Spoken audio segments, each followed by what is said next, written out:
Selamat malam, saya ucapkan kepada yang terhormat Bapak Sunar selaku pengampu mata kuliah Etika Bisnis dan Profesi. Perkenalkan, kami dari kelompok 6, di mana pada kesempatan kali ini kami akan membawakan materi mengenai etika profesi akuntansi.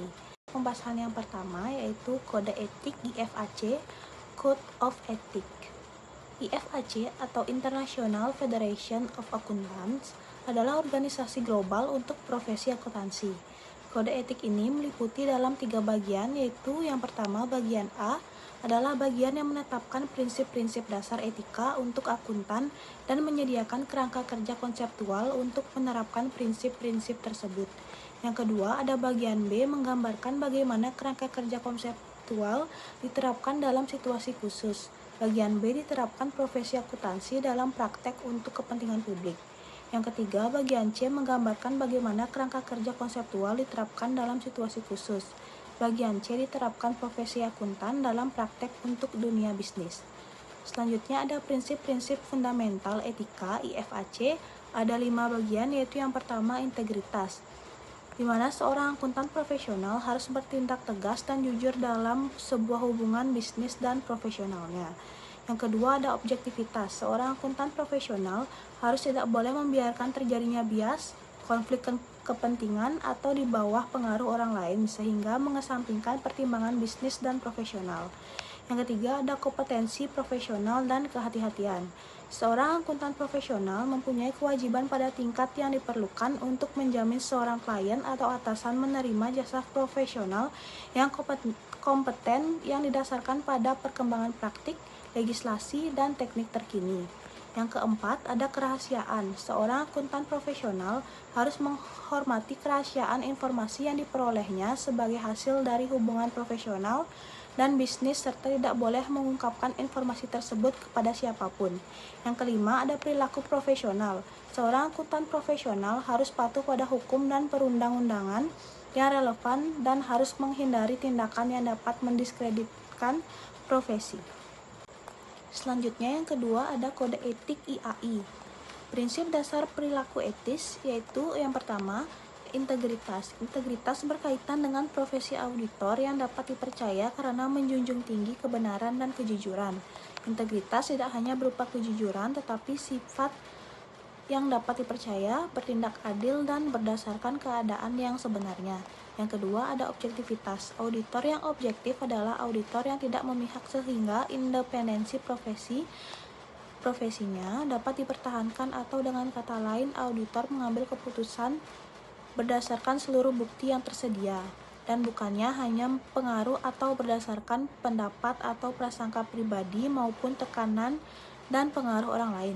Yang ketiga, kompetensi dan kehati-hatian. Berdasarkan prinsip kompetensi dan kehati-hatian, auditor hanya dapat melakukan suatu audit apabila ia memiliki kompetensi yang diperlukan atau menggunakan bantuan tenaga ahli yang kompeten untuk melaksanakan tugas-tugasnya secara memuaskan.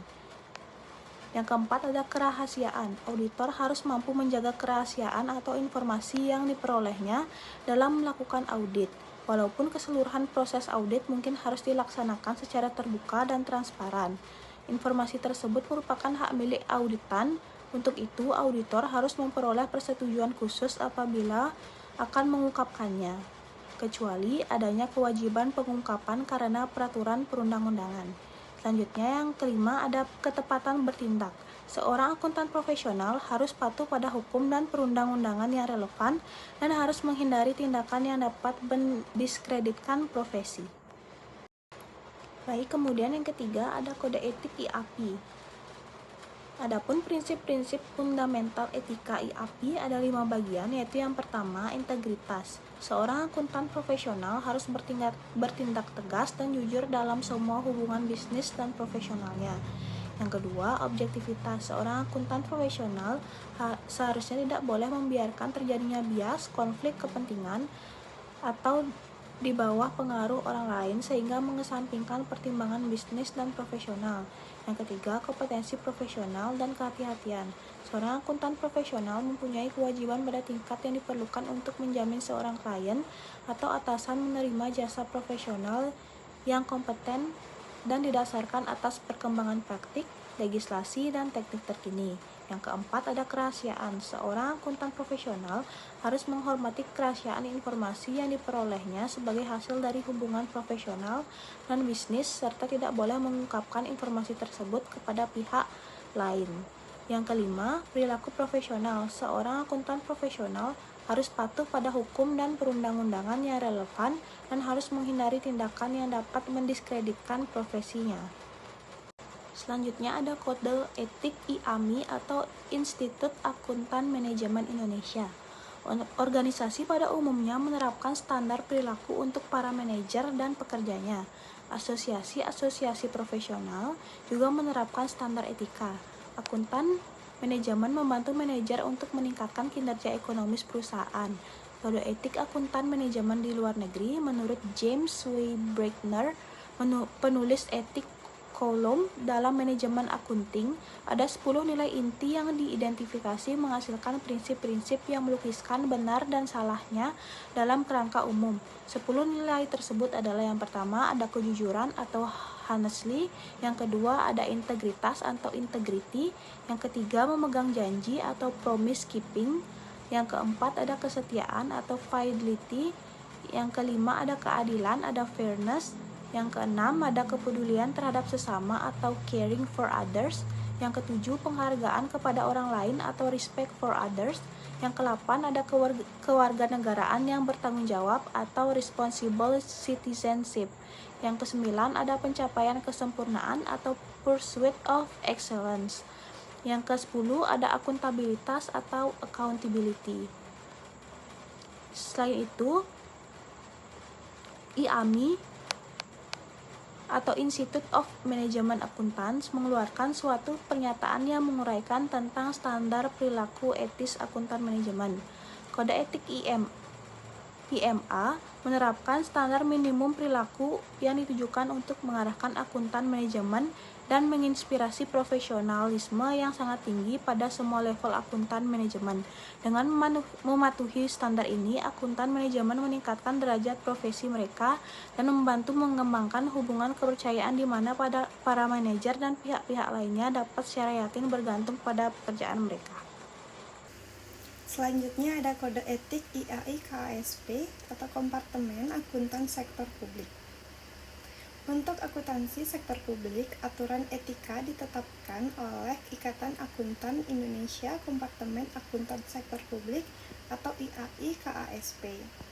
Sampai saat ini, aturan etika ini masih dalam bentuk exposure draft yang penyusunannya mengacu pada Standard of Professional Practice on Ethics yang diterbitkan oleh The International Federation of Accountants.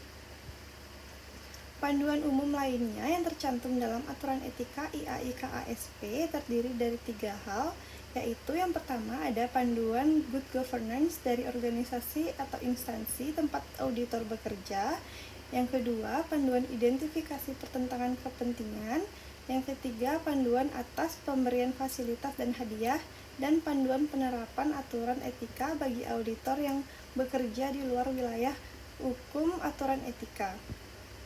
Aturan etika IAI KASP memuat 6 prinsip dasar perilaku etis auditor dan 4 panduan umum lainnya berkenaan dengan perilaku etis tersebut.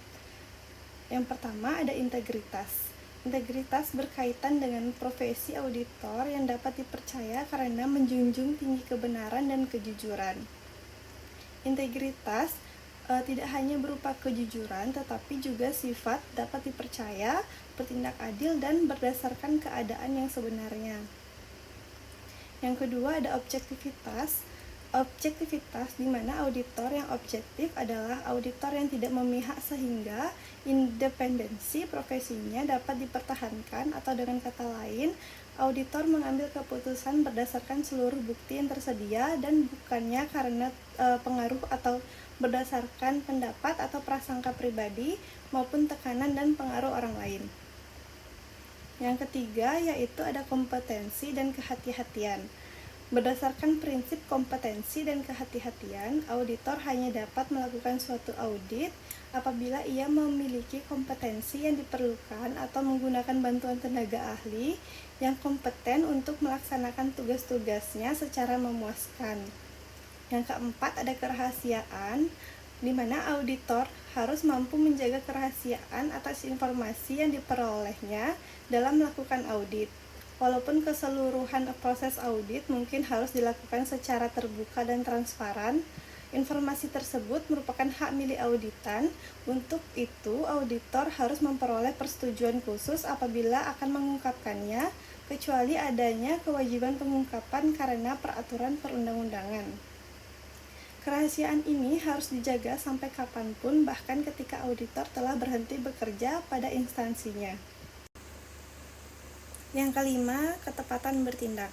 Auditor harus dapat bertindak secara konsisten dalam mempertahankan reputasi profesi serta lembaga profesi akuntan sektor publik dan menahan diri dari setiap tindakan yang dapat mendiskreditkan lembaga profesi atau dirinya sebagai auditor profesional. Yang keenam, ada standar teknis dan profesional. Auditor harus melakukan audit sesuai dengan standar audit yang berlaku, yang meliputi standar teknis dan profesional yang relevan yang ditetapkan oleh Ikatan Akuntan Indonesia dan Pemerintah Republik Indonesia. Next, ada kode etik profesi dalam asosiasi akuntansi lainnya. Auditor APIP atau Aparat Pengawasan Intern Pemerintahan adalah pegawai negeri yang mendapatkan tugas antara lain untuk melakukan audit. Karena itu, auditor pemerintah dapat diibaratkan sebagai seseorang yang kaki tangannya terikat pada ketentuan-ketentuan sebagai pegawai negeri, sedangkan kaki kirinya terikat pada ketentuan-ketentuan profesinya. Auditor APIP yang meliputi auditor-auditor di lingkungan BPKP, Inspektorat Jenderal Departemen, Unit Pengawasan LPND, dan Inspektorat Provinsi, Kabupaten, dan Kota dalam menjalankan tugas auditnya wajib mentaati kode etik APIP yang berkaitan dengan statusnya sebagai pegawai negeri dan standar audit APIP sebagaimana mestinya diatur dalam Peraturan Menteri Pendayagunaan Aparatur Negara No. 04 M.PAN 03 2008 dan nomor per 05 M.PAN 03 2008 tanggal 31 Maret 2008. Selanjutnya ada Undang-Undang Sarbox. Undang-undang ini diprakarsai oleh Senator Paul Sarbanes dan Representatif Michael Oxley. Sarbox memiliki nama panjangnya sendiri, yaitu Public Company Accounting Reform and Investor Protection Act, yang berarti undang-undang tentang penataan kembali akuntansi perusahaan publik dan perlindungan terhadap investor. Undang-undang ini membentuk kerangka kerja untuk memodernisasi serta mereformasi pengawasan serta aturan audit perusahaan publik. Isi pokok dari Sarbanes-Oxley Act yaitu yang pertama, peningkatan transparansi dari pengelolaan manajemen sebagai agen yang diserah wewenang oleh pemegang saham. Yang kedua, peningkatan tanggung jawab manajemen sebagai pemilik dari sistem internal control atau IC untuk mengupayakan perbaikan terus-menerus terhadap IC yang ada di perusahaan dengan memaksa direksi membuat pernyataan atas kondisi IC pada saat menyerahkan laporan keuangan. Yang ketiga, penurunan risiko kecurangan yang dilakukan oleh direksi. Yang keempat, memaksa auditor untuk melakukan atestasi atas pernyataan kondisi IC yang dibuat oleh direksi, dan dengan demikian mendorong auditor agar lebih serius dan cermat dalam melihat sistem IC yang diterapkan di perusahaan dan lebih serius lagi memeriksa ada tidaknya kecurangan yang dilakukan manajemen. Yang terakhir, ada menjaga independensi auditor dan kantor akuntan publik. Pengaturan yang ketat dalam Sarbanes-Oxley Act memberikan manfaat bagi para perusahaan yang menerapkan serta bagi konsumen dari perusahaan tersebut. Manfaat yang didapat antara lain, yang pertama, manfaat bagi perusahaan yaitu perusahaan publik akan memiliki pengendalian intern yang lebih baik sehingga akuntabilitas dan integritas pelaporan keuangannya lebih dapat dipercaya dan diandalkan. Kemudian, kepercayaan investor itu lebih meningkat dan memiliki citra positif di mata publik dan para pemegang kepentingan lainnya, serta membantu perusahaan dalam melakukan good governance cooperation dengan baik.